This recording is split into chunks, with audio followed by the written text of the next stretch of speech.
ರೈತ ಬಾಂಧವರಿಗೆಲ್ಲ ನಮಸ್ಕಾರ. ಇಂದಿನ ಕೃಷಿ ರಂಗ ಕಾರ್ಯಕ್ರಮಕ್ಕೆ ತಮಗೆಲ್ಲ ಆದರದ ಸ್ವಾಗತ. ದೇಶದ ಆರ್ಥಿಕತೆಯಲ್ಲಿ ವಿಶಿಷ್ಟ ಕೊಡುಗೆ ನೀಡುತ್ತಾ ಬಂದಿರುವ ಗೇರು ಕೃಷಿಯನ್ನು ಜಾಗತಿಕ ಮಟ್ಟದಲ್ಲಿ ವೇಗವರ್ಧನೆಗೊಳಿಸುವ ಮಹತ್ವದ ಕ್ರಾಂತಿಯಲ್ಲಿ ಪುತ್ತೂರಿನ ಗೇರು ಸಂಶೋಧನಾ ನಿರ್ದೇಶನಾಲಯದ ಪಾತ್ರ ಬಹಳಷ್ಟಿದೆ. ಬಹಳಷ್ಟು ಪ್ರಯೋಗ ಮಾಡುತ್ತಾ ಬಂದಿರುವ ಇದು ಗೇರುವಿನ ಹೊಸ ತಳಿಗಳನ್ನು ಸಹ ಕೃಷಿಕರಿಗೆ ಕೊಟ್ಟಿದೆ. ಇಂದಿನ ಈ ಸಂಚಿಕೆಯಲ್ಲಿ ಇವೆಲ್ಲದರ ಬಗ್ಗೆ ಬೆಳಕು ಚೆಲ್ಲುವ ಪ್ರಯತ್ನ ನಮ್ಮದು. ಹಾಗಾಗಿ ಅದರ ಬಗ್ಗೆ ಹೆಚ್ಚು ಮಾಹಿತಿ ನೀಡಲು ನಮ್ಮ ಜೊತೆ ಮಾತನಾಡಲು ಗೇರು ಸಂಶೋಧನಾ ನಿರ್ದೇಶನಾಲಯದ ಹಿರಿಯ ವಿಜ್ಞಾನಿಗಳಾದಂತಹ ಡಾಕ್ಟರ್ ಈರದಾಸಪ್ಪ ಅವರು ನಮ್ಮ ಜೊತೆ ಇದ್ದಾರೆ. ಅವರನ್ನು ಮಾತನಾಡಿಸಲಿದ್ದಾರೆ ಸಾವಿತ್ರಿ. ನಮಸ್ಕಾರ ಶ್ರೋತೃಗಳೇ. ಈಗ ನಮ್ಮ ಜೊತೆ ಇದ್ದಾರೆ ತಳಿ ಅಭಿವೃದ್ಧಿ ವಿಭಾಗದ ಹಿರಿಯ ವಿಜ್ಞಾನಿ ಡಾಕ್ಟರ್ ಈರದಾಸಪ್ಪ ಅವರು. ಡಾಕ್ಟರ್ ಈರದಾಸಪ್ಪ ಅವರು ಪುತ್ತೂರಿನ ಗೇರು ಸಂಶೋಧನಾ ನಿರ್ದೇಶನಾಲಯವು ನೂತನವಾಗಿ ಅಭಿವೃದ್ಧಿಪಡಿಸಿರುವ ವಿವಿಧ ತಳಿಗಳ ಕುರಿತಾಗಿ ಮಾತನಾಡುತ್ತಾರೆ.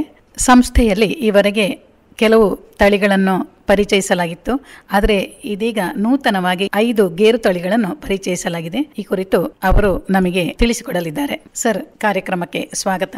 ಸಾಕಷ್ಟು ನೂತನ ತಳಿಗಳನ್ನು ಅಭಿವೃದ್ಧಿಪಡಿಸಿದ್ದೀರಿ. ಇದರ ಹಿಂದಿನ ಉದ್ದೇಶ ಅಥವಾ ಕಾರಣಗಳು ಏನು ಅಂತ ಹೇಳ್ಬೋದಾ? ಕಾರ್ಯಕ್ರಮಕ್ಕೆ ನನಗೆ ಅವಕಾಶ ಕೊಟ್ಟಿದ್ದಕ್ಕಾಗಿ ಧನ್ಯವಾದಗಳು. ನಮ್ಮ ಗೇರು ಸಂಶೋಧನಾ ನಿರ್ದೇಶನಾಲಯ ಪುತ್ತೂರು ಇಲ್ಲಿ ಹೊಸದಾಗಿ ತಳಿಗಳ ಅಭಿವೃದ್ಧಿಯ ಉದ್ದೇಶ ಇಷ್ಟೇ. ಈ ಮೊದಲು ನಮ್ಮಲ್ಲಿ ಬಿಡುಗಡೆಗೊಳಿಸಿರ್ತಕ್ಕಂಥ ತಳಿಗಳಾದ NRCC ಸೆಲೆಕ್ಷನ್ 2 ಮತ್ತು ಭಾಸ್ಕರ ಎಂಬ 2 ತಳಿಗಳು ನಮ್ಮಲ್ಲಿ ಪ್ರಚಲಿತದಲ್ಲಿವೆ. ನಾವು ಹೊಸ ತಳಿಗಳ ಅಭಿವೃದ್ಧಿ ಮಾಡಬೇಕಂತ ಹೊರಟಿದ್ದು ಏನಕ್ಕಪ್ಪ ಅಂತಂದರೆ, NRCC ಸೆಲೆಕ್ಷನ್ 2 ಎಂಬ ತಳಿ ಅದು ಬೇಗನೆ ಹೂ ಬರ್ತದೆ, ತುಂಬ ಹೂ ಬಿಡ್ತದೆ, ಕೆಲವೇ ಸಮಯದಲ್ಲಿ ಬೀಜಗಳನ್ನು ಕೊಡ್ತದೆ. 2 ತಿಂಗಳ ಅಷ್ಟರಲ್ಲಿ ನಾವು ಅಕ್ಟೋಬರ್ ನವಂಬರಲ್ಲಿ ಹೂ ಬಿಟ್ಟು ನಮಗೆ ಜನವರಿ ಫೆಬ್ರವರಿಗೆ ಎಲ್ಲ ಬೀಜವನ್ನು ಮುಗಿಸಿರುತ್ತೆ ಕೊಯ್ಲು. ಆದರೆ ಆ ತಳಿ ಈ ಒಂದು ಪೆಸ್ಟ್ ಇದೆ, ಒಂದು ಇನ್ಸೆಕ್ಟ್ ಪೆಸ್ಟ್ ಗೇರುವಿನಲ್ಲಿ, ಸೊಳ್ಳೆ ಅಂತೇಳಿ, ಟೀ ಮಸ್ಕಿಟೋ ಬಗ್, ಚಹಾ ಸೊಳ್ಳೆ, ಅದು ಈ ತಳಿಯಲ್ಲಿ ಹೆಚ್ಚು ಬಾಧೆಗೆ ಒಳಗಾಗುತ್ತೆ ಈ ತಳಿ. ಹಾಗಾಗಿ ಮತ್ತು ಅದರ ಜೊತೆಗೆ ಈ ಹಣ್ಣು, ನಮ್ಮ ಗೇರು ಹಣ್ಣು ಏನು ಬರ್ತದೆ ಅದು ಇದರಲ್ಲಿ ಕ್ರ್ಯಾಕ್ ಆಗ್ತದೆ, ಬ್ರೇಕ್ ಆಗಿ ಅದರಲ್ಲಿ ಹಣ್ಣಿನಲ್ಲಿ ರಸ ಸೋರ್ತದೆ. ಆವಾಗ ಬೇರೆ ಇನ್ಫೆಕ್ಷನ್ ಆಗುತ್ತೆ, ಫಂಗಲ್ ಇನ್ಫೆಕ್ಷನ್ ಆಗುತ್ತೆ. ಆಗ ಹಣ್ಣು ಉಪಯೋಗಕ್ಕೆ ಬರೋದಿಲ್ಲ ಮತ್ತು ಆ ಹಣ್ಣಿನ ರಸದಿಂದ ಬೀಜದ ಕ್ವಾಲಿಟಿ ಹಾಳಾಗುತ್ತೆ. ಸೊ ಇದು ಅದರ ಒಂದು ತೊಂದರೆ, ಆ ತಳಿಯಲ್ಲಿ ತೊಂದರೆ. ಮತ್ತು ಹೊಸ ತಳಿಗಳಿಗೆ ಹೋಲಿಸಿದರೆ ಇಳುವರಿ ಅದಕ್ಕಿಂತ ಸ್ವಲ್ಪ ಕಡಿಮೆ. ಇದರಲ್ಲಿ ಒಳ್ಳೆಯ ಗುಣಗಳಿದ್ದಾವೆ. ಬೀಜ, ದೊಡ್ಡ ಬೀಜ 9 ಗ್ರಾಮ್, ಒಂದು ಬೀಜ 9 ಗ್ರಾಮ್ ತೂಗುತ್ತೆ. ಆದರೂ ಈ ನಾ ಹೇಳಿದ ನ್ಯೂನತೆಗಳು ಸ್ವಲ್ಪ ಇದೆ. ನಂತರ ಇನ್ನೊಂದು ಭಾಸ್ಕರ ತಳಿ ಅಂತ ಇದೆ. ಇದು ಈಗಲೂ ಸಹ ತುಂಬ ಹೆಸರುವಾಸಿಯಾಗಿರ್ತಕ್ಕಂಥ ರೈತರಲ್ಲಿ, ಎಸ್ಪೆಷಲಿ ನಮ್ಮ ಕರಾವಳಿ ಭಾಗದಲ್ಲಿ ಈ ತಳಿ ತುಂಬ ಹೆಸರುವಾಸಿಯಾಗಿ ಮತ್ತು ಅಧಿಕ ಇಳುವರಿ ಕೊಡ್ತಕ್ಕಂಥ ತಳಿ ಭಾಸ್ಕರ ತಳಿ. ಈ ತಳಿ ಈ ಚಹಾ ಸೊಳ್ಳೆಯ ಬಾಧೆಯಿಂದ ತಪ್ಪಿಸಿಕೊಳ್ಳುವಂಥ ಒಂದು ಗುಣವನ್ನು ಹೊಂದಿದೆ. ಕಾರಣ ಇಷ್ಟೇ, ಇದು ಹೂ ಬಿಡುವ ಸಮಯ, ಚಿಗುರು ಹೊಡೆಯುವ ಸಮಯ ಸ್ವಲ್ಪ ನಮ್ಮ ಈ ಚಹಾ ಸೊಳ್ಳೆಯ ಸಂಖ್ಯೆಗಳು ಇರುವಾಗ ಇದು ಈ ಕೆಲಸವನ್ನು ಮಾಡೋದು, ಅಂದರೆ ಚಿಗುರು ಹೊಡೆಯೋದಾಗಲಿ ಹೂ ಬಿಡುವ ಕೆಲಸನ ಮಾಡೋದು. ಇದು ಸ್ವಲ್ಪ ಲೇಟಾಗಿ ಹೂ ಬಿಡ್ತದೆ, ಡಿಸೆಂಬರ್ ಜನವರಿಯಲ್ಲಿ ಹೂ ಬಿಡ್ತದೆ. ಹಾಗಾಗಿ ಈ ಚಹಾ ಸೊಳ್ಳೆಯ ಒಂದು ತೊಂದರೆಯಿಂದ ಸ್ವಲ್ಪ ಮುಕ್ತವಾಗಿ ಎಸ್ಕೇಪ್ ಆಗಿ, ಹಾಗಾಗಿ ಅದರ ಜೊತೆಗೆ ಇದರ ಒಂದು ಏನು ಬೀಜ ಬಿಡುವೆ ಗೊಂಚಲು ಏನಿದೆ ತುಂಬಾ ಅಧಿಕ, ಒಂದೊಂದು ಗೊಂಚಲಲ್ಲಿ ನಮಗೆ ಹೆಚ್ಚು ಬೀಜಗಳು ಸಿಗ್ತದೆ ಭಾಸ್ಕರ ತಳಿ. ಇದು ಒಂದು 7 ಗ್ರಾಮ್ ಒಂದು ಬೀಜ, 7.4 ಗ್ರಾಮ್ ಒಂದು ಬೀಜ ತೂಗುತ್ತೆ. ಸೊ ಒಳ್ಳೆಯ ತಳಿನೇ, ಈಗಲೂ ಒಳ್ಳೆಯ ತಳಿಯೇ. ಆದರೆ ಈಗ ನಾವು ನೂತನ ತಳಿಗಳು ಉದ್ದೇಶಪಡಿಸೋಕ್ಕೇನಕ್ಕಪ್ಪ ಅಂದರೆ, ಈಗ ನೀವು ದೊಡ್ಡ ಬೀಜ ತಳಿಗಳು, ಉದಾಹರಣೆಗೆ ದೊಡ್ಡ ಬೀಜ ತಳಿಗಳಿಗೆ ನಾವು ಅಭಿವೃದ್ಧಿಗೊಳಿಸಬೇಕಂತ ಪ್ರಯತ್ನ ಮಾಡಿದ್ವಿ. ದೊಡ್ಡ ಬೀಜ ತಳಿಗಳಂದರೆ 12 ಗ್ರಾಮು ಅಥವಾ 13 ಗ್ರಾಮ್ ಬೀಜ ತೂಗುವಂಥ ತಳಿಗಳು ಒಂದು ಬೀಜ. ಅದಕ್ಕೆ ಏನಂದರೆ, ಅದು ಈ ಮಾರ್ಕೆಟಲ್ಲಿ ಕ್ಯಾಶ್ಯೂ ಫ್ಯಾಕ್ಟ್ರಿ ಅಥವಾ ಕ್ಯಾಶ್ಯೂ ಪ್ರೊಸೆಸರ್ ಅವರು ರೈತರಿಂದ ಖರೀದಿ ಮಾಡುವಾಗ ಅವರು ನಟ್ ಕೌಂಟ್ ಪರ್ kg, 1 kgಯಲ್ಲಿ ಎಷ್ಟು ಬೀಜ ಬರ್ತದೆ ಅದನ್ನು ನೋಡಿ ಅವರಿಗೆ ರೇಟ್ ಕೊಡ್ತಾರೆ. ಸೊ ಅದು ಬಹಳ ಮುಖ್ಯ ಆಗ್ತದೆ. ಆವಾಗ ಈ ಭಾಸ್ಕರ ಆಗ್ಬೋದು, NRCC ಸೆಲೆಕ್ಷನ್ 2 ಆಗ್ಬೋದು, ಅವುಗಳು ಸ್ವಲ್ಪ 1 kgಗೆ 100 ಮೇಲೆ ಬರ್ತದೆ, 120, 130 ಹಾಗೆಲ್ಲ ಬರ್ತದೆ. ಆದರೆ ಈಗ ನೂತನ ತಳಿಗಳು, ದೊಡ್ಡ ಬೀಜದ ತಳಿಗಳು 80 80, 85 ಅಥವಾ 70, 80 ಹತ್ತಿರ 80 1 ಕಿಲೋಗೆ ಸಿಗ್ತದೆ. ಈ ಒಂದು ನಿಟ್ಟಿನಲ್ಲಿ ನಾವು ಈ rate per K G rate ರೈತರಿಗೆ ಹೆಚ್ಚು ಸಿಗುವ ಒಂದು ಪ್ರಯತ್ನದಲ್ಲಿ, ಮತ್ತು ಈ ಗೇರುವಿನಲ್ಲಿ ಹೆಚ್ಚು ಖರ್ಚು ಮಾಡೋದಂದರೆ ಕಲ್ಟಿವೇಷನ್ನಲ್ಲಿ ಹಾರ್ವೆಸ್ಟಿಂಗ್ ಅಥವಾ ಕೊಯ್ಲಿಗೆ ಸುಮಾರು 40-50% ಶೇಕಡ ಇದಕ್ಕೆ ಹೋಗ್ತದೆ ಖರ್ಚು. ಅದು ಇದರಲ್ಲಿ ಈ ದೊಡ್ಡ ಬೀಜದ ತಳಿಗಳ ಉಪಯೋಗ ಏನಪ್ಪ ಅಂತಂದರೆ, ಕಡಿಮೆ ಸಮಯದಲ್ಲಿ ಕಡಿಮೆ ಲೇಬರನ್ನು ಬಳಸಿ ದೊಡ್ಡ ಬೀಜಗಳನ್ನ ಹಾಕಿಕೊಂಡು ಬಂದರೆ ಆವಾಗ ಏನಾಗುತ್ತೆ, ನಮಗೆ ಅಷ್ಟೇ ತೂಕದ ಸಣ್ಣ ಬೀಜಗಳಿಗಿಂತ ದೊಡ್ಡ ಬೀಜಗಳು ನಮಗೆ ಸಿಕ್ಕಿ ಹೋಗ್ತದೆ, ಲೇಬರ್ ಕಾಸ್ಟು ಕಡಿಮೆ ಆಗ್ತದೆ. ಈ ಎಲ್ಲ ಉದ್ದೇಶದಿಂದ ನೂತನ ತಳಿಗಳನ್ನು ಅಭಿವೃದ್ಧಿಪಡಿಸಿದ್ದೀರಿ ಸರ್. ಈಗಾಗಲೇ ನಿಮ್ಮ ನಿರ್ದೇಶನಾಲಯದಿಂದ ಸುಮಾರು 5 ತಳಿಗಳು ಹೊಸತಾಗಿ ಪರಿಚಯಿಸಲ್ಪಟ್ಟಿವೆ. ಈ 5 ತಳಿಗಳ ಕುರಿತಾಗಿ ವಿವರಣೆ ನೀಡಿ ಸರ್. ನಮ್ಮ ಗೇರು ಸಂಶೋಧನಾ ನಿರ್ದೇಶದಿಂದ ಭಾಸ್ಕರ ನಾವು 2006ನೇ ಇಸ್ವಿಯಲ್ಲಿ ಬಿಡುಗಡೆಗೊಳಿಸಿದ್ವಿ. ತದನಂತರ ತುಂಬ ದೀರ್ಘ ಸಮಯದ ನಂತರ ನಾವು ಹೊಸ ತಳಿಗಳನ್ನು ಬಿಡುಗಡೆಗೊಳಿಸಿದ್ದೇವೆ. ಉದಾಹರಣೆಗೆ 2018ರಲ್ಲಿ ಹೊಸ ತಳಿಯಾದ ನೇತ್ರ ಗಂಗಾ, ನಂತರ 2020ರಲ್ಲಿ ನೇತ್ರ ವಾಮನ ಅಂತೇಳಿ, 2022ರಲ್ಲಿ ನೇತ್ರ ಜಂಬೋ 1, ನಂತರ 2023ರಲ್ಲಿ ನೇತ್ರ ಉಭಯ, 2024ರಲ್ಲಿ ಇತ್ತೀಚೆಗೆ ನೇತ್ರ ಜಂಬೋ 2. ಈ 5 ತಳಿಗಳನ್ನು ನಾವು ರೈತರಿಗೋಸ್ಕರ ಬಿಡುಗಡೆಗೊಳಿಸಿದ್ದೇವೆ. ಈಗ ಆಲ್ರೆಡಿ ಎಲ್ಲ ನಾವು ಈ ತಳಿಗಳ ಸಸಿಗಳ ಅಥವಾ ಪ್ಲಾಂಟಿಂಗ್ ಮೆಟೀರಿಯಲ್ ಕಸಿ ಗಿಡಗಳ ಉತ್ಪಾದನೆ ನಮ್ಮಲ್ಲಿ ಆಲ್ರೆಡಿ ಆಗಿದೆ. ಸುಮಾರು ಆಲ್ರೆಡಿ ನಾವು ರೈತರಿಗೆ ಇದನ್ನು ಕೊಟ್ಟಿದ್ದೇವೆ, ಹಂಚಿಯಾಗಿದೆ. ಈ ತಳಿಗಳ ಹೆಸರುಗಳು ತುಂಬ ಕುತೂಹಲಕಾರಿ. ಈಗ ಹೇಳಿ ಸರ್, ನೇತ್ರ ಗಂಗಾ ಅಂತ ಹೆಸರಿಟ್ಟಿದ್ದೀರಿ, ಈ ತಳಿಯ ವಿಶೇಷತೆ? ತಳಿಗಳ ಹೆಸರು ನಾವು ಮೊದಲು ನೀವು ನೋಡಿದರೆ NRCC ಸೆಲೆಕ್ಷನ್ 2 ಅಂತ ಇತ್ತು, ಆಮೇಲೆ ಭಾಸ್ಕರ ಅಂತ ಇತ್ತು. NRCC ಅಂತಂದರೆ national research centre for selection, national research centre for cashew. ಅದನ್ನು ನಾವು ನಮ್ಮ ಇನ್ಸ್ಟಿಟ್ಯೂಟ್ ರೀನೇಮ್ ಆಗಿ 2009ರಲ್ಲಿ ಡೈರೆಕ್ಟರೇಟ್ ಆಫ್ ಕ್ಯಾಶ್ಯೂ ರಿಸರ್ಚ್ ಆಯಿತು. ಆಗ ನಮಗೆ ಒಂದು ತಳಿಗಳ ಒಂದು ನೇಮಿಂಗ್ ಹೆಸರು ಇಡುವಿಕೆ ಒಂದು ಎರಡು ಸ್ಟಿಕ್ ಒಂದು ಬೇಕು. ಆವಾಗ ನಾವು ಕಂಡುಕೊಂಡಿದ್ದೇನೆಂದರೆ ಜಿಯೋಗ್ರಫಿಕಲ್ ಇಂಡಿಕೇಶನ್, ಅದು ನಮ್ಮ ಸುತ್ತಮುತ್ತಲಿನ ಇಲ್ಲಿ ನಮ್ಮ ಹತ್ತಿರದಲ್ಲಿ ನೇತ್ರಾವತಿ ನದಿ ಹರಿಯುತ್ತದೆ. ಅದನ್ನು ಒಂದು ಪ್ರಿಫಿಕ್ಸ್ ಆಗಿಟ್ಕೊಂಡು ನೇತ್ರ ಅಂತ ಪ್ರಿಫಿಕ್ಸ್ ಇಟ್ಕೊಂಡು ನೇತ್ರ ಗಂಗಾ, ನೇತ್ರ ಜಂಬೋ 1, ನೇತ್ರ ಜಂಬೋ 2. ಜಂಬೋ ಏನು ತೋರಿಸುತ್ತೆ ಅಂದರೆ, ಜಂಬೋ ಅಂದರೆ ದೊಡ್ಡ ಬೀಜ. ಗಂಗಾದಲ್ಲಿ ಸೂಚಿಸೋದಿಲ್ಲ, ಆದರೆ ಜಂಬೋ ಅಂತ ಒಂದು ಹೆಸರಿನಲ್ಲಿ ಜಂಬೋ ಅಂದರೆ ದೊಡ್ಡ ಬೀಜ, ದೊಡ್ಡ ಗಾತ್ರದ ಬೀಜ. ಉಭಯ ಅಂತ ಬಂದರೆ 2 ಹಣ್ಣು ಮತ್ತು ಬೀಜ 2 ಗುಣಗಳಿಗೆ ಉಪಯುಕ್ತ ಅಂತ. ವಾಮನ ಅಂದರೆ ಕುಬ್ಜ ತಳಿ ಅಂತ ಅರ್ಥ. ಈಗ ಈ ಹೊಸ ತಳಿಗಳ ವಿಶೇಷತೆಗಳು ಮತ್ತೆ ಯಾವ ಪ್ರದೇಶದಲ್ಲಿ ಹೇಗೆ ಬೆಳಿಬೇಕು, ಹೇಗೆ ಬೆಳೆದ್ರೆ ಇದು ಸೂಕ್ತ, ಒಂದೊಂದಾಗಿ ಹೇಳ್ತಾ ಹೋಗ್ತೇನೆ. ಮೊದಲನೇದಾಗಿ ದೊಡ್ಡ ಬೀಜ ಗಾತ್ರದ ತಳಿಗಳ ಬಗ್ಗೆ ಹೇಳ್ತೀವಿ. 3 ತಳಿಗಳು ದೊಡ್ಡ ಬೀಜವನ್ನು ಕೊಡ್ತಕ್ಕಂಥ ತಳಿಗಳು: ನೇತ್ರ ಗಂಗಾ, ನೇತ್ರ ಜಂಬೋ 1, ನೇತ್ರ ಜಂಬೋ 2. ಇವುಗಳಲ್ಲಿ ಜಾಸ್ತಿ ವ್ಯತ್ಯಾಸ ಇಲ್ಲ. ಈ ಮೂರದಲ್ಲಿ ನೇತ್ರ ಗಂಗಾ, ಈ ನೇತ್ರ ಜಂಬೋ 1 ಮತ್ತು ಜಂಬೋ 2 ಅವೆರಡಕ್ಕಿಂತ ಸ್ವಲ್ಪ ಭಿನ್ನ. ಹೇಗೆ ಅಂತಂದರೆ, ನೇತ್ರ ಗಂಗಾ 2018ರಲ್ಲಿ ನಾವು ಬಿಡುಗಡೆಗೊಳಿಸಿರ್ತಕ್ಕಂಥ ತಳಿ. ಇದು ಒಂದು ದೊಡ್ಡ ಗೊಂಚಲು ಅವೆರಡು ತಳಿಗಳಿಗೆ, ಇನ್ನು ಉಳಿದ 2 ದೊಡ್ಡ ಬೀಜದ ತಳಿಗಳಿಗೆ ಹೋಲಿಸಿದರೆ ಒಂದು ದೊಡ್ಡ ಬಂಚಿನಲ್ಲಿ 10ರಿಂದ 15 ಅಥವಾ 20ವರೆಗೂ ನಾವು ಸಹ ನೋಡಿದೆ ನಮ್ಮ ಎಕ್ಸ್ಪರಿಮೆಂಟಲ್ ಫೀಲ್ಡಲ್ಲಿ. ಗೊಂಚಲಲ್ಲಿ ಕ್ಲಸ್ಟರ್ ಬಿಯರಿಂಗ್ ಅಂತ ಹೇಳ್ತೀವಿ ನಾವು ಇಂಗ್ಲೀಷಲ್ಲಿ. ಗೊಂಚಲಾಗಿ ಬೀಜವನ್ನು ಕೊಡ್ತದೆ ಇದು. ಮತ್ತು ಇನ್ನೂ ವಿಶೇಷ ಏನಪ್ಪ ಅಂದರೆ, ಇದರದ್ದು ಗಿಡಗಳನ್ನು ಕತ್ತರಿಸಿ ಹೈ ಡೆನ್ಸಿಟಿ ಪ್ಲಾಂಟಿಂಗ್ ಅಂತ ಏನು ಹೇಳ್ತೀವಿ, ಹತ್ತಿರ 4 ಮೀಟರ್ ಅಂತರದಲ್ಲಿ ಇದನ್ನು ಬೆಳೆಸಬಹುದು. ಅಂದರೆ ನಾವು ಪ್ರೂನಿಂಗ್ ಮಾಡ್ತೀವಿ, ಕತ್ತರಿಸೋದಂದ್ರೆ ಪ್ರೂನಿಂಗ್. ಅದನ್ನು ಮಾಡಿದಾಗ ಅದರಲ್ಲಿ ನಮಗೆ ಹೇಗೆ ಬೀಜ ಮತ್ತು ಆಗ್ತದೆ. ಆದರೆ ಉಳಿದ 2 ದೊಡ್ಡ ಗಾತ್ರದ ಬೀಜ ತಳಿಗಳಲ್ಲಿ ಆ ಗುಣ ಅದಿಲ್ಲ. ಇದರಲ್ಲಿ ಸಂಪೂರ್ಣ ಅಂತ ಹೇಳಿಲ್ಲ, ಇದೆ. ಇದರಲ್ಲಿ ಆ ತಳಿಗಳಿಗೆ ಹೋಲಿಸಿದರೆ ಇದರಲ್ಲಿ ಆ ಗುಣ ಇದೆ. ಮತ್ತು ಇದು 12ರಿಂದ 13 ಗ್ರಾಮ್ ಬೀಜದ ತೂಕ ಒಂದು. ಮತ್ತು ಕರ್ನಲ್ ಗ್ರೇಡ್ ಅಂತ ಏನು ಹೇಳ್ತೀವಿ, ಕ್ಯಾಶ್ಯೂ ಕರ್ನಲ್ ಗ್ರೇಡ್ ಬೊಂಡು, ಅದು W130ರಿಂದ 150. ಈಗ ನಮ್ಮ ಪ್ರಪಂಚದಲ್ಲಿ cashew kernel grades, highest kernel grade ಇರ್ತಕ್ಕಂಥ ಗ್ರೇಡ್ ಯಾವುದಪ್ಪ ಅಂದರೆ W180. ಅಂದರೆ ಒಂದು 450 ಗ್ರಾಮಲ್ಲಿ, 1 ಪೌಂಡಲ್ಲಿ 180 ಕರ್ನಲ್ಸ್ ನಮಗೆ ಸಿಗ್ತದೆ. ಆದರೆ ಈ ತಳಿಯ ವಿಶೇಷಗಳೇನಪ್ಪ ಅಂದರೆ, ಈ ದೊಡ್ಡ ತಳಿಗಳ 3 ತಳಿಗಳದು 130ರಿಂದ 150, 450 ಗ್ರಾಮಲ್ಲಿ 130ರಿಂದ 150. ಅಂದರೆ ಒಂದು ಕರ್ನಲ್ 3.5 ಗ್ರಾಮ್ ಅಥವಾ 3.4 ಕರ್ನಲ್ ತೂಕ ಇರ್ತದೆ. ದೊಡ್ಡ ಗಾತ್ರದ ಕರ್ನಲ್, ಕ್ಯಾಶ್ಯೂ ಕರ್ನಲ್. ಹಾಗಾಗಿ ಇದು ಏನಂತ ಹೇಳ್ತೀವಿ, ಇದು ಪ್ರೀಮಿಯಂ ಗ್ರೇಡ್. ಸುಪೀರಿಯರ್ ಗ್ರೇಡ್ ಅಂತ ಹೇಳ್ಬೋದು, ಶ್ರೇಷ್ಠವಾದ ಗ್ರೇಡ್. ಹಾಗಾಗಿ ಇದಕ್ಕೆ ಬೆಲೆ 1 kgಯ ಬೆಲೆ 1000 ಮೇಲೆ ಇರ್ತದೆ. ಈಗ ಆರ್ಡಿನರಿ W320 ಅದರದೇ 1000 ಮೇಲೆ ಹೋಗಿದೆ 1 kgಗೆ. ಈಗ ಇದರ ಬೆಲೆ 1500 ಮೇಲೆ ಇರ್ಬೋದು ಅಥವಾ 2000 ಹತ್ತಿರ ಇರ್ಬೋದು. ಮಾಲ್ಗಳಲ್ಲಂತೂ ಇದಕ್ಕೆ 2000ಗಿಂತ ಮೇಲೇ ಇರ್ತದೆ. ನೋಡಲಿಕ್ಕೆ ದೊಡ್ಡ ಕ್ರಿಸ್ಪಿ ಅಂತ ಏನು ಹೇಳ್ತೀವಿ ನಾವು, ಕ್ರಿಸ್ಪಿ ವೈಟ್ ಆಗಿರ್ತದೆ, ಕರ್ನಲ್ಲು ಬಿಳಿಯಾಗಿ ಇರ್ತದೆ. ಮತ್ತು ಅದರಲ್ಲಿ TSS, ಪ್ರೋಟೀನ್, ಫ್ಯಾಟ್ ಅದೆಲ್ಲ ಒಳ್ಳೆಯದೇ ಇದೆ. ಅದು ನೇತ್ರಗಂಗಾ ಬಗ್ಗೆ ಹೇಳಿದೆ. ಅದೇ ಜಂಬೋ 1, ಜಂಬೋ 2. ಜಂಬೋ 1ಗೆ ಬಂದರೆ ಜಂಬೋ 1 ಮತ್ತು ಗಂಗಾಗೆ ನಾವು ಭಿನ್ನ ಹೇಗೆ, ಜಂಬೋ 1 ಸ್ವಲ್ಪ ಕ್ಲೀನ್ ನಟ್ಸನ್ನು ಕೊಡ್ತದೆ ಕಂಪೇರ್ ಟು ಗಂಗಾ. ಅದಕ್ಕೆ ಹೋಲಿಸಿದರೆ ನಮಗೆ ಗೊಂಚಲಲ್ಲಿ ಅಷ್ಟು ಗೊಂಚಲಲ್ಲಿ 10-15 ಬರೋದಿಲ್ಲ, 6-8 ಬರ್ಬೋದು ಒಂದು ಗೊಂಚಲಲ್ಲಿ. ಆದರೆ ಯೂನಿಫಾರ್ಮ್ ನಟ್ಸ್ ಸೈಜಲ್ಲಿ ವೇರಿಯೇಷನ್ ಇರೋದಿಲ್ಲ, ಇದರ ಬೀಜದ ಗಾತ್ರದಲ್ಲಿ ಜಾಸ್ತಿ ವೇರಿಯೇಷನ್ ಇರೋದಿಲ್ಲ, ಅದರಲ್ಲಿ ಸ್ವಲ್ಪ ವೇರಿಯೇಷನ್ ಇರ್ತದೆ.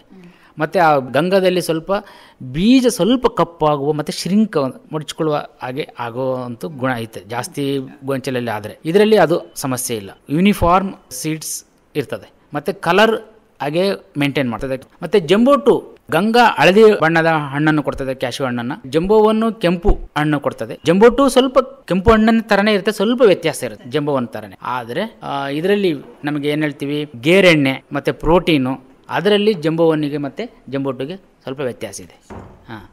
ಈಗ ನೇತ್ರ ಉಭಯ ಮತ್ತು ನೇತ್ರ ವಾಮನ ಅಂತ ಹೇಳಿದೆ, ಇವುಗಳ ಬಗ್ಗೆ? ನೇತ್ರ ಉಭಯ ಬಗ್ಗೆ ಹೇಳ್ತೀನಿ.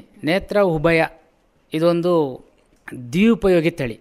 ದ್ವಿಉಪಯೋಗಿ ಅಂತ ಏನಕ್ಕೆ ಹೇಳ್ತೀವಿ ಅಂದರೆ, ಇಲ್ಲಿಯವರೆಗೆ ನಾವೇನು ದೇಶದಲ್ಲಿ ಅಭಿವೃದ್ಧಿಗೊಳಿಸಿದ ತಳಿಗಳನ್ನ ದ್ವಿಉಪಯೋಗಕ್ಕಾಗಿ ಅವನ್ನು ಪರೀಕ್ಷೆ ಮಾಡಲಿಲ್ಲ, ಅಂದರೆ ಎಕ್ಸ್ಪರಿಮೆಂಟಲಿ ಪರೀಕ್ಷೆ ಮಾಡಲಿಲ್ಲ. ಬಳಸ್ತಾ ಇದ್ದಾರೆ ಹಣ್ಣುಗಳನ್ನು, ನೋ ಡೌಟ್. ಆದರೆ ನಾವಿಲ್ಲಿ ಪರೀಕ್ಷೆ ಮೂಲಕ ಬೀಜದ ಕ್ವಾಲಿಟಿ ಮತ್ತು ಗೇರು ಹಣ್ಣಿನ ಕ್ವಾಲಿಟಿ ಎರಡೂ ಕ್ವಾಲಿಟಿಯನ್ನು ಪರೀಕ್ಷೆ ಮಾಡಿ ಈ ತಳಿಯನ್ನು ಬಿಡುಗಡೆಗೊಳಿಸಿದ್ದೇವೆ. ಬೀಜದ ಕ್ವಾಲಿಟಿ ಮತ್ತು ಹಣ್ಣು ಎರಡು ಕ್ವಾಲಿಟಿ ಭಾಳ ಉತ್ತಮವಾಗಿದೆ. ಬೀಜದ ಕ್ವಾಲಿಟಿ ಬಂದಾಗ ನಮಗೆ ಬೀಜದ ತೂಕ 7.6 ಗ್ರಾಮ್ ಇದೆ, ಮತ್ತು ಹಣ್ಣು 81 ಗ್ರಾಮ್ ಇದೆ, ಮತ್ತು ಹಣ್ಣಿನಲ್ಲಿ ಜ್ಯೂಸು 75% ಇದೆ, ಮತ್ತು TSS ಅಂತ ಏನು ಹೇಳ್ತೀವಿ, ಟೋಟಲ್ ಸಾಲ್ಯುಬಲ್ ಸಾಲಿಡ್ಸ್, ಅದು ಶುಗರ್ಸು ಅದೆಲ್ಲ ಸೇರಿಕೊಂಡಿರುತ್ತೆ, ಅದು 14.93 ಡಿಗ್ರಿ ಬ್ರಿಕ್ಸ್ ಅಂತ ಹೇಳ್ತೀವಿ. ನಮಗೆ ಎನಿಥಿಂಗ್ ಅಬೋವ್ 10 ಅದಕ್ಕಿಂತ ಜಾಸ್ತಿ ಇದ್ದರೆ TSS ಒಳ್ಳೆಯದು ಅಂತ. ಆದರೆ ಇದರಲ್ಲಿ ಇನ್ನೂ ಹೆಚ್ಚು 14.93 ಡಿಗ್ರಿ ಬ್ರಿಕ್ಸ್ ಇದೆ. ಮತ್ತು ಗೇರೆಣ್ಣೆ 21% ಕೊಡ್ತದೆ ಇದು. ಮತ್ತು ಇದರ ಬೀಜಗಳೇನಿದೆ ಎಲ್ಲ ಯೂನಿಫಾರ್ಮ್, ಮತ್ತು ಅವು ಯಾವುದೇ ಕಲೆ ಇಲ್ಲದ ಕಲೆರಹಿತ ಬೀಜಗಳು. ಮತ್ತು ನೀವು ಒಂದು ಬಕೆಟಿನಲ್ಲಿ ನೀರಿನಲ್ಲಿ ಬೀಜಗಳನ್ನ ಹಾಕಿದರೆ 98% ಎಲ್ಲ ಮುಳುಗ್ತದೆ. ಸೊ ಹಾಗಾಗಿ ಇದರ ಕರ್ನಲ್ ಫಿಲ್ಲಿಂಗ್ ಅಂತ ಏನು ಹೇಳ್ತೀವಿ, ಬೀಜ ಕರ್ನಲ್ ಒಳಗಡೆ ಅದು ಚೆನ್ನಾಗಿ ಫಿಲ್ಲಿಂಗ್ ಆಗಿರುತ್ತೆ. ಅದು ನೇತ್ರ ಉಭಯದ ವಿಶೇಷ. ಮತ್ತು ಟ್ಯಾನಿನ್, ಹಣ್ಣನ್ನು ತಿಂದಾಗ ನಮಗೆ ಜಾಸ್ತಿ ಗಂಟಲು ಕೆರೆತ ಆಗುವುದಿಲ್ಲ, ಯಾಕಂದರೆ ಟ್ಯಾನಿನ್ ಅಂಶ, ಗಂಟಲು ಕೆರೆತ ಉಂಟು ಮಾಡುವಂಥ ಟ್ಯಾನಿನ್ ಅಂಶ ಕಡಿಮೆ. ಅದರಲ್ಲಿ 3.43 milligram for 100 gram weight of cashew apple ಅಷ್ಟಿರ್ತದೆ. ಹಾಗಾಗಿ ಇದು ಒಂದು ವಿಶೇಷ ತಳಿ. ಇಲ್ಲಿಯವರೆಗೆ ಬಿಡುಗಡೆಗೊಳಿಸಿರ್ತಕ್ಕಂಥ ತಳಿಗಳಲ್ಲಿ ದೇಶದಲ್ಲಿ ಇನ್ನೊಂದು ಇದರ ಸ್ಪೆಷಲ್ ಗುಣ ಏನಂದರೆ ಶೆಲ್ಲಿಂಗ್ ಪರ್ಸೆಂಟೇಜ್. ಅಂದರೆ ನಾವು 100 kg ಕ್ಯಾಶ್ಯೂ ಬೀಜವನ್ನು ನಾವು ಪ್ರೋಸೆಸ್ ಮಾಡಿದಾಗ ನಮಗೆ ಎಲ್ಲ ತಳಿಗಳದ್ದು 30%, 29%, 28% ಶೆಲ್ಲಿಂಗ್ ಪರ್ಸೆಂಟೇಜ್ ಇರ್ತದೆ. ಅಷ್ಟುವರೆಗೂ ನಾವು ಬೊಂಡನ್ನು ತೆಗಿಬೋದು, 28 kg 30 kg. ಆದರೆ ಇದರಲ್ಲಿ 34.6% ಇದರಲ್ಲಿದೆ. ವಿಶೇಷವಾಗಿ ತಿರುಳು ತೆಗಿಲಿಕ್ಕೆ ಆಗ್ತದೆ, ಶೆಲ್ಲಿಂಗ್ ಪರ್ಸೆಂಟೇಜ್ ಅಂತ. ಮತ್ತು ಕರ್ನಲ್ಸ್, ಇದರ ಕರ್ನಲ್ಸು ತುಂಬ ವೈಟಿಶ್, ಬಿಳಿಯಾಗಿದೆ, ಕ್ರಿಸ್ಪಿಯಾಗಿದೆ, ಸ್ವೀಟ್ ಟೇಸ್ಟ್ ಇದೆ ತುಂಬ. ಸೊ ಇವೆಲ್ಲ ವಿಶೇಷ ಗುಣಗಳು ಇದರಲ್ಲಿದೆ. ಮತ್ತು ಗ್ರೇಡ್ ಅಷ್ಟೇ W210 ಇದೆ, that's also A superior grade ಅದು ಸಹ. ಮತ್ತು ಇನ್ನೊಂದು ತಳಿ ನೇತ್ರ ವಾಮನ. ಇದು ನೇತ್ರ ವಾಮನ ತಳಿ ಏನಂದರೆ ಇದೊಂದು ಕುಬ್ಜ ತಳಿ, ಡಾರ್ಫ್ ತಳಿ. ಅಂದರೆ ಇದು ಜಾಸ್ತಿ ಎತ್ತರಕ್ಕೆ ಬೆಳೆಯೋದಿಲ್ಲ.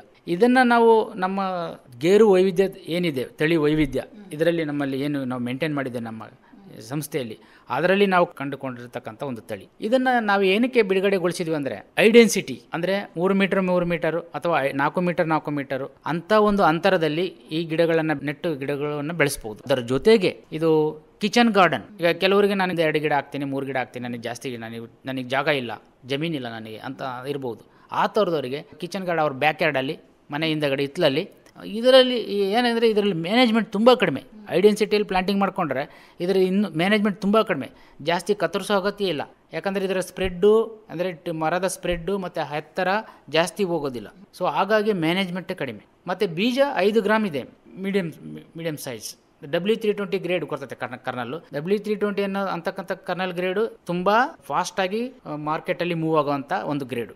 ಇದು ವಾಮನದ ಒಂದು ವಿಶೇಷ. ಈಗ ಇಷ್ಟು ತಳಿಗಳ ಬಗ್ಗೆ ಹೇಳಿದ್ರಿ ಸರ್, ನಮ್ಮ ರೈತರಿಗೆ ಯಾವ ತಳಿ ತುಂಬ ಇಷ್ಟಪಡ್ತಾರೆ ಅವರು? ಇಲ್ಲಿಯವರೆಗೂ ಈಗಲೂ ಸಹ ಈ ಕರಾವಳಿ ಭಾಗದ ರೈತರು ಅವರು ಕೇಳೋದು ಭಾಸ್ಕರ ಕೇಳ್ತಾರೆ. ಯಾಕಂದರೆ ಅವರಿಗೆ ಅದರ ಪರಿಚಯ ಇದೆ, ಅಭ್ಯಾಸ ಆಗಿ ಹೋಗಿದೆ. ನಾವು ಈಗ ಅವರ ರೈತರ ಮೈಂಡ್ಸೆಟ್ನ ಹೊಸ ತಳಿಗಳು ಅಭಿವೃದ್ಧಿ ಮಾಡಿದ್ದೀವಿ ಅಂತ, ಅಂದರೆ ಇನ್ನೋವೇಟಿವ್ ಏನು ಫಾರ್ಮರ್ ಇರ್ತಾರೆ ಅಂಥವರಿಗೆ ಮನದಟ್ಟಣೆ ಮಾಡಿ ಈ ಹೊಸ ತಳಿಗಳನ್ನ ದೊಡ್ಡ ಬೀಜದ ಗಾತ್ರದ ಬೀಜಗಳನ್ನು ಬೆಳೀರಿ ಅಂತ ಹೇಳ್ತೀವಿ. ಅದಕ್ಕೆ ರೈತರು ತುಂಬ ಉತ್ತಮ ರೀತಿಯಲ್ಲಿ ಸ್ಪಂದಿಸ್ತಿದ್ದಾರೆ.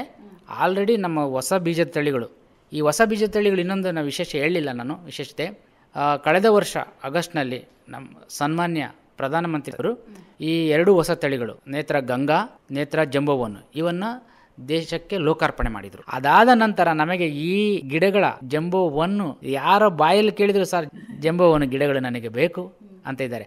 ನಾವು ನಮ್ಮಲ್ಲಿ ಅದನ್ನು ಅವರು ರೈತರು ಕೇಳಿದಷ್ಟು ಗಿಡಗಳ ಒಂದು ಕಸಿ ಉತ್ಪಾದನೆ ಮಾಡಿ ಗಿಡಗಳನ್ನ ಮಾಡೋಕ್ಕಾಗ್ತಾಯಿಲ್ಲ, ಪೂರೈಸಲಿಕ್ಕೆ ಆಗ್ತಾಯಿಲ್ಲ. ಅದಕ್ಕಾಗಿ ನಾವು ಇದನ್ನು ಒಂದು ಲೈಸೆನ್ಸಿಗೆ ಕೊಟ್ಟಿದ್ದೇವೆ ಒಬ್ಬ ಪ್ರೈವೇಟ್ ನರ್ಸರಿಯವರಿಗೂ ಸಹ, ಅವರು ಪ್ರೊಡಕ್ಷನ್ ಮಾಡಿ ಸೇಲ್ ಮಾಡಲಿ ಅಂತೇಳಿ. ಅದೇ ರೀತಿ ಗಂಗವನ್ನು ನಾವು ತಮಿಳುನಾಡಿನ ಒಬ್ಬರು ನರ್ಸರಿ ಪ್ರೈವೇಟ್ ನರ್ಸರಿಗೆ ಲೈಸೆನ್ಸಿಂಗ್ ಕೊಟ್ಟಿದ್ದೇವೆ, ಅವರು ಪ್ರೊಡಕ್ಷನ್ ಮಾಡಿ ಸೇಲ್ ಮಾಡಲಿ ಅಂತೇಳಿ. ಸೊ ಈ 2 ತಳಿಗಳಿಗೆ ನಮಗೆ ಉತ್ತಮ ರೀತಿಯ ಬೇಡಿಕೆ ಬಂದಿದೆ, ಅದಕ್ಕೆ ನಾವು ಕೊಡ್ತಾ ಇದ್ದೇವೆ. ಈ ದೊಡ್ಡ ತಳಿಗಳಿಗಂತೂ ತುಂಬ ಡಿಮ್ಯಾಂಡ್ ಬಂದಿದೆ. ಅದೇ ರೀತಿ ನಾವು ಉಭಯ ತಳಿನೂ ಅವರಿಗೆ ಮನವರಿಕೆ ಮಾಡಿ 2 ಗುಣಗಳು ಚೆನ್ನಾಗಿದೆ, ಉತ್ತಮವಾಗಿದೆ ಅಂತ ಹೇಳಿದಾಗ ಆ ಗಿಡಗಳನ್ನು ಸ್ವಲ್ಪ ಗಿಡಗಳನ್ನು ತಗೊಂಡೋಗಿ ರೈತರು ನಮಗೆ ನಾವು ಬೆಳಿತೀವಿ ಅಂತ ಹೇಳ್ಬಿಟ್ಟು ಕೊಂಡೋಗ್ತಿದ್ದಾರೆ. ಕೆಲವು ರೈತರು ವಾಮನ ತಳಿಯನ್ನು ಸಹ ಆಯಿತು ಸರ್ ನಾನು ಇದನ್ನು ನನ್ನ ಹಿತ್ತಲಲ್ಲಿ ನಾನು ಹಾಕೋತೀನಿ ಅಂತ ಅದನ್ನು ಸಹ ಕೊಂಡು ಹೋಗಿ ಬೆಳೀತಾ ಇದ್ದೆ. ಒಳ್ಳೇದು ಸರ್.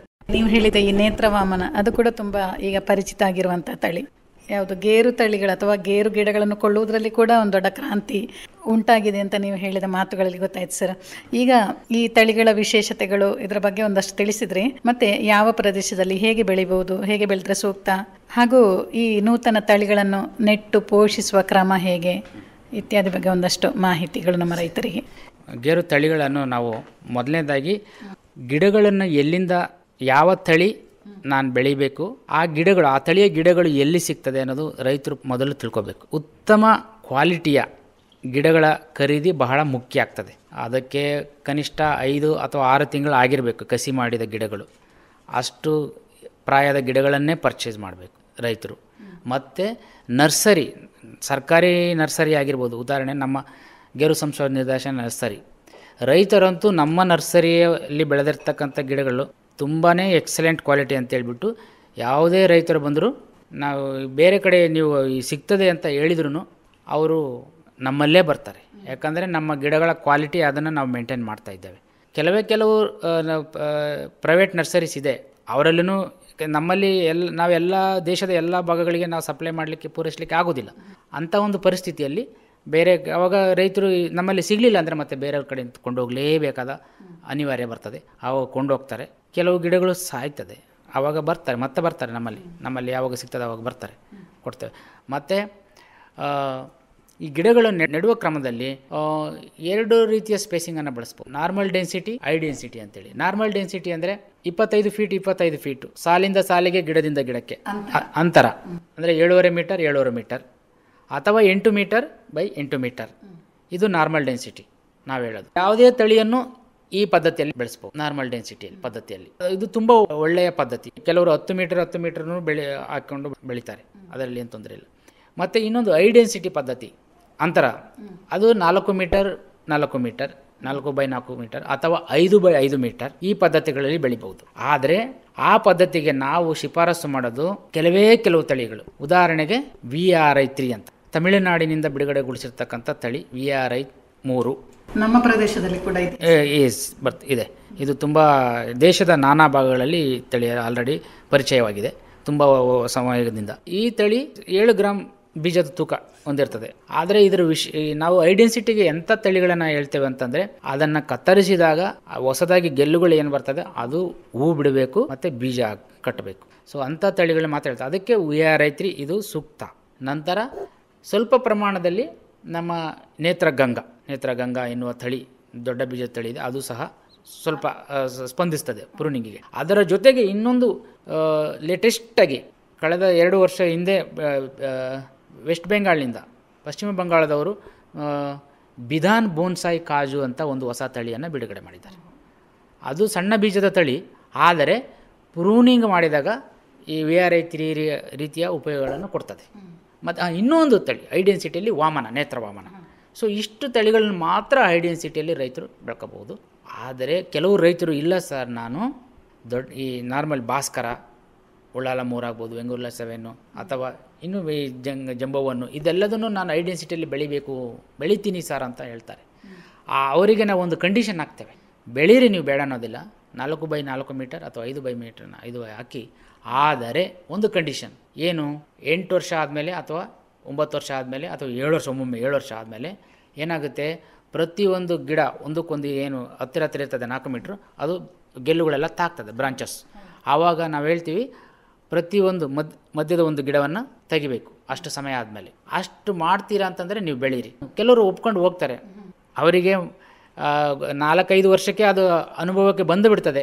ಆವಾಗ ನಾನು ತೆಗಿಬೇಕೋ ಬೇಡೋ ಅಂತ ಒಂದು ಗೊಂದಲದಲ್ಲಿ ಯೋಚನೆ ಇರ್ತಾರೆ ಅವ್ರಿಗೆ. ಯಾಕಂದರೆ ಗಿಡ ನೆಟ್ಟಿರ್ತಾರೆ, ತೆಗಿಲಿಕ್ಕೆ ಮನಸ್ಸು ಬರೋದಿಲ್ಲ. ಆದರೆ ಒಂದು 2-3 ವರ್ಷ ನಂತರ 7-8 ವರ್ಷ ಆದಮೇಲೆ ಬೇರೆ ಅವರಿಗೆ ದಾರಿನೇ ಇಲ್ಲ, ತೆಗೆದೇ ಬಿಡ್ತಾರೆ ಅವಾಗ. ಯಾಕಂದರೆ ಅದು ಗಾಳಿ ಬೆಳಕು ಆಡೋದಿಲ್ಲ, ಆವಾಗ ತೆಗಿತಾರೆ. ಅದು ಹೈ ಡೆನ್ಸಿಟಿ ಸಿಸ್ಟಮಲ್ಲಿ ಬೆಳೀಲಿಕ್ಕೆ ಅದು ಕಂಡೀಷನ್ನು ಎಲ್ಲ ತಳಿಗಳನ್ನು. ಅಂದರೆ ಒಂದು ನಿರ್ದಿಷ್ಟ ಅಂತರವನ್ನು ಕಾಪಾಡಬೇಕು ಗಿಡಗಳ ನಡುವೆ ಅಂತ ಹೇಳ್ತಾ ಇದ್ದೀರಿ. ಇನ್ನು ಅವುಗಳ ಪೋಷಕಾಂಶಗಳನ್ನು ಹೇಗೆ ಅವುಗಳಿಗೆ ಕೊಡಬೇಕು, ನೀರುಣಿಸುವ ವಿಧಾನ ಇತ್ಯಾದಿ ಬಗ್ಗೆ. ಈಗ ಗಿಡಗಳನ್ನು ನೆಡಬೇಕಂದ್ರೆ 3 ಫೀಟ್ ಆಳದಲ್ಲಿ ಹೊಂಡ ತೆಗೆದುಬಿಟ್ಟು ಗಿಡಗಳನ್ನು ನೆಡಬೇಕು. ಗಿಡ ನೆಟ್ಟು ಬಿಟ್ಟು ಅದಕ್ಕೆ ಸ್ವಲ್ಪ ಸೊಪ್ಪು ಹಾಕಬೇಕು, ಬುಡದಲ್ಲಿ ಸೊಪ್ಪು ಹಾಕಿ, ಮತ್ತು ಒಂದು ಕೋಲು ಪಕ್ಕದಲ್ಲಿ, ಗಿಡದ ಪಕ್ಕದಲ್ಲಿ ಒಂದು ಕೋಲನ್ನು ಊರಿ, ಅದು ಕೋಲು ಮತ್ತು ನಮ್ಮ ಗಿಡಕ್ಕೆ ಒಂದು ಅಂಕೆ 8 ಅದರ ಆಕಾರದಲ್ಲಿ ಅದಕ್ಕೆ ಕಟ್ಟಿ, ಒಂದಕ್ಕೊಂದು ಗಿಡ ಮತ್ತು ಕೋಲು ನಡುವೆ ಅಂತರ ಕಾಪಾಡಿಕೊಂಡು ಅದನ್ನು ಕಟ್ಟಬೇಕು. ಅದು ಗಾಳಿಗೆ ಅಥವಾ ಮಳೆಗೆ ಬೀಳದಾಗೆ ನೋಡ್ಕೊಳ್ಳಿಕ್ಕೆ ಹಾಗೆ ಮಾಡಬೇಕು. ನಂತರ ಗಿಡ ಒಂದು 6 ತಿಂಗಳು ನೀವು ಚೆನ್ನಾಗಿ ನೆಟ್ಟು ಮಳೆಗಾಲದಲ್ಲಿ ನೆಡಬೇಕು. ಈ ಕರಾವಳಿ ಭಾಗದಲ್ಲಿ ಆದರೆ ಸ್ವಲ್ಪ ಮಳೆ ಕಡಿಮೆ ಆದಮೇಲೆ ನೆಡಬೇಕು. ಉದಾಹರಣೆಗೆ ಆಗಸ್ಟ್, ಸೆಪ್ಟೆಂಬರ್. ಕೆಲವರು ಆಗಸ್ಟಲ್ಲಿ ನೆಡ್ತಾರೆ, ಆಗಸ್ಟಲ್ಲಿ ನೆಡೋದು ಒಳ್ಳೆಯದು. ಜೂನ್ ಜುಲೈಯಲ್ಲಿ ನೆಟ್ಟರೆ ಮಳೆ ಜಾಸ್ತಿ ಇರುವಾಗ ನೆಡಬೇಕು. ಮಳೆ ಅತಿ ಹೆಚ್ಚು ಇರುತ್ತೆ, ಆವಾಗ ನೀರು ಜಾಸ್ತಿ ನಿಲ್ತದೆ ಹೊಂಡದಲ್ಲಿ. ಆವಾಗ ನೀರು ಹೊಂಡದಲ್ಲಿ ಜಾಸ್ತಿ ನಿಲ್ಲದೆ ಇರೋ ಥರ ನೋಡ್ಕೊಂಡ್ರೆ ತೊಂದರೆ ಇಲ್ಲ. ಕೆಲವು ಕಡೆ ಏನಾಗಿರುತ್ತೆ, ನೀರು ಜಾಸ್ತಿ ನಿಂತರೆ ಬೇರುಗಳು ಉಸಿರುಗಟ್ಟಿ ಗಿಡ ಸತ್ತೋಗ್ತದೆ. ಸೊ ಹಾಗಾಗಿ ಮಳೆ ಕಡಿಮೆ ಆಗುವಾಗ ಅಥವಾ ಇಳಿಜಾರು ಪ್ರದೇಶದಲ್ಲಿ ನೀರು ನಿಲ್ದಾಗೆ ನೋಡಿಕೊಂಡು ಗಿಡಗಳನ್ನು ನೆಡ್ಬೋದು.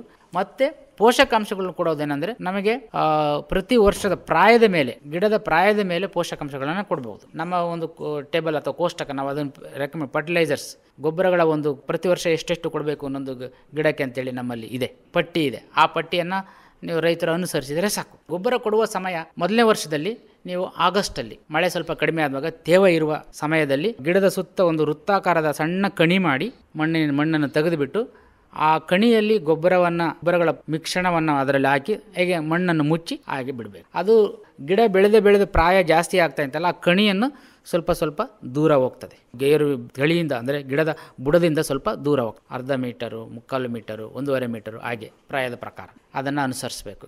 ಗೊಬ್ಬರ ಕೊಡುವಾಗ ಗೇರುವಿಗೆ ಹೆಚ್ಚಿನ ನೀರು ಕೊಡುವ ಅಗತ್ಯ ಇಲ್ಲ, ಇದು ಮಳೆಗೆ ಬರ್ತಕ್ಕಂಥದ್ದು. ಇಲ್ಲಿ ನೀರನ್ನು ನಾವು ಕೊಡುವ ಒಂದು ರೆಕಮೆಂಡೇಶನ್ ಮಾಡ್ತೇವೆ. ಯಾವಾಗಪ್ಪ ಅಂತಂದರೆ, ಗಿಡ ಚೆನ್ನಾಗಿ ಇಳುವರಿ ಕೊಡುವ ಸಮಯದಲ್ಲಿ, ಬೇಸಿಗೆಯಲ್ಲಿ, ಎಸ್ಪೆಷಲಿ ಬೇಸಿಗೆಯಲ್ಲಿ, ಮಾರ್ಚ್ ಏಪ್ರಿಲ್ ಆ ಸಮಯದಲ್ಲಿ, ಫೆಬ್ರವರಿ ಕೆಲವು ಸಲ ಬಿಸಿಲು ಜಾಸ್ತಿ ಇದ್ದರೆ ಆ ಟೈಮಲ್ಲಿ 15 ದಿವಸ ಅಥವಾ ವಾರಕ್ಕೆ ಒಮ್ಮೊಮ್ಮೆ ಸಾಕು, 20 ಲೀಟರ್ ಒಂದು ಮರಕ್ಕೆ ಕೊಟ್ಟರೆ ಸಾಕು. ಆಗ ಏನಾಗುತ್ತೆ, ಬೀಜದ ಇಳುವರಿ ಹೆಚ್ಚಾಗ್ತದೆ. ಕೆಲವು ಸರಿ ಡಬಲ್ ಆಗಿರೋ ಉದಾಹರಣೆಗಳುಂಟು.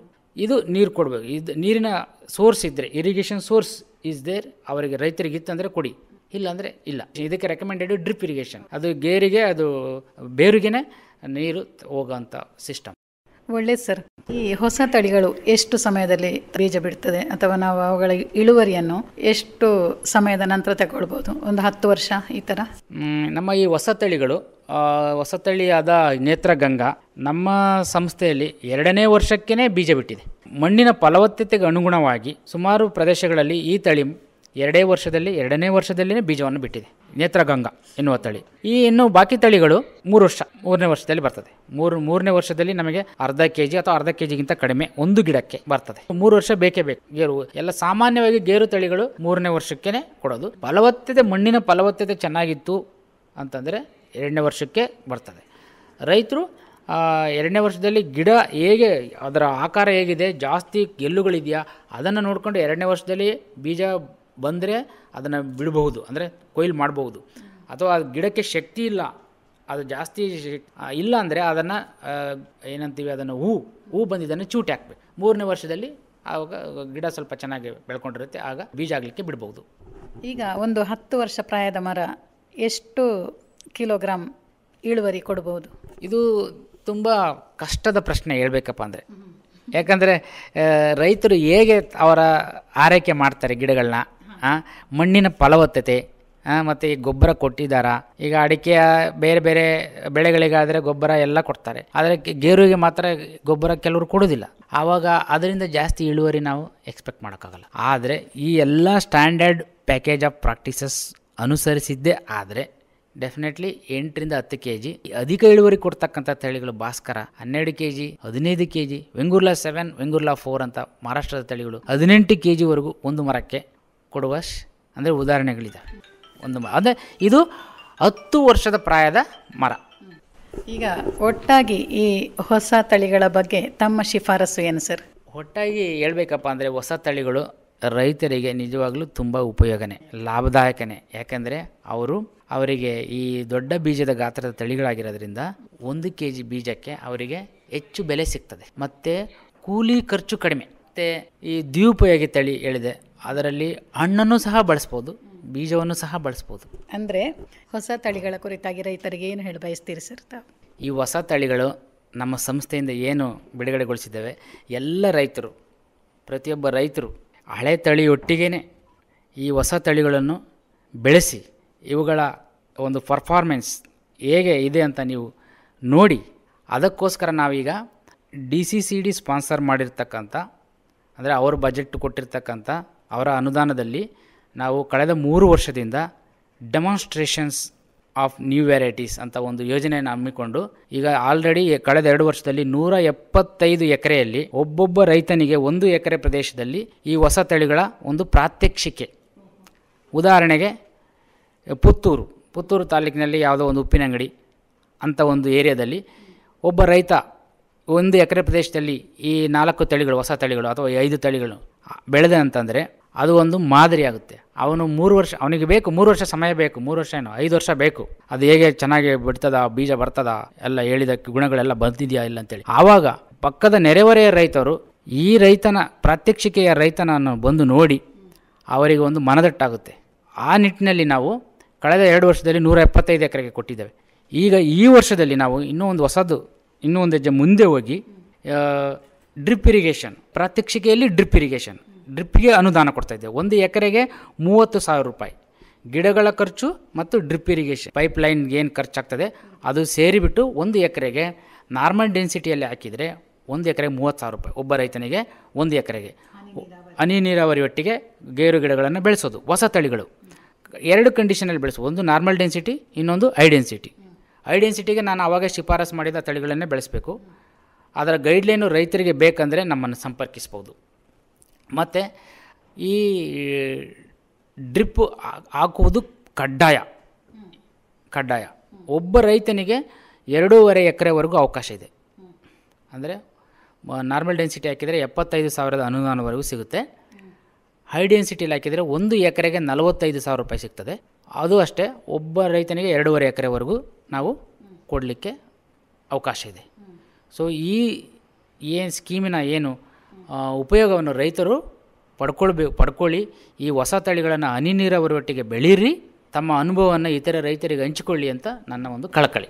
ಸರ್, ಈ ತಳಿಗಳ ಕುರಿತಾಗಿ ನಮ್ಮ ರೈತರು ಏನೇ ಮಾಹಿತಿಗಳನ್ನು ಪಡೆಯಬಹುದು, ಸಂದೇಹಗಳನ್ನು ಪರಿಹರಿಸಿಕೊಳ್ಳಬಹುದು ಎಂದಾದರೆ ನಿಮ್ಮ ದೂರವಾಣಿ ಸಂಖ್ಯೆ? ರೈತರಿಗೆ ಈ ಹೊಸ ತಳಿಗಳು ಅಥವಾ ಇನ್ನಿತರೆ ಗೇರು ತಳಿಗಳ ಬಗ್ಗೆ ಏನೇ ಸಂಶಯವಿದ್ದರೂ ಅಥವಾ ನಾನು ಈಗ ಹೇಳಿದ ಒಂದು ಸ್ಕೀಮಿನ ಕುರಿತಾಗಿ ಏನೇ ಸಂಶಯ ಇದ್ದರೂ ದಯಮಾಡಿ ನನ್ನ ನಂಬರನ್ನು ಕಾಂಟ್ಯಾಕ್ಟ್ ಮಾಡಿ. ನನ್ನ ಮೊಬೈಲ್ ನಂಬರ್ 991601 744454. ಮತ್ತೊಮ್ಮೆ ಹೇಳ್ತೇನೆ, ನನ್ನ ಮೊಬೈಲ್ ಸಂಖ್ಯೆ 9910744454. ಒಳ್ಳೆಯದು ಸರ್. ತಮ್ಮ ಗೇರು ಸಂಶೋಧನಾ ನಿರ್ದೇಶನಾಲಯದಿಂದ ನೂತನವಾಗಿ ಅಭಿವೃದ್ಧಿಪಡಿಸಲಾದ ನೂತನ ಗೇರು ತಳಿಗಳ ಕುರಿತಾಗಿ ವಿವರವಾದ ಉಪಯುಕ್ತ ಮಾಹಿತಿಗಳನ್ನು ಇದುವರೆಗೆ ನೀಡಿದ್ದೀರಿ. ಧನ್ಯವಾದಗಳು. ಧನ್ಯವಾದಗಳು. ಇದುವರೆಗೆ ಗೇರು ಸಂಶೋಧನಾ ನಿರ್ದೇಶನಾಲಯದ ತಳಿ ಅಭಿವೃದ್ಧಿ ವಿಭಾಗದ ಹಿರಿಯ ವಿಜ್ಞಾನಿಗಳಾದ ಡಾಕ್ಟರ್ ಇ ಈರದಾಸಪ್ಪ ಅವರೊಂದಿಗಿನ ಸಂದರ್ಶನ ಕೇಳಿದಿರಿ. ಅವರನ್ನು ಮಾತನಾಡಿಸಿದವರು ಸಾವಿತ್ರಿ. ನಿರ್ದೇಶನ PV ಪ್ರಶಾಂತ್ ಕುಮಾರ್.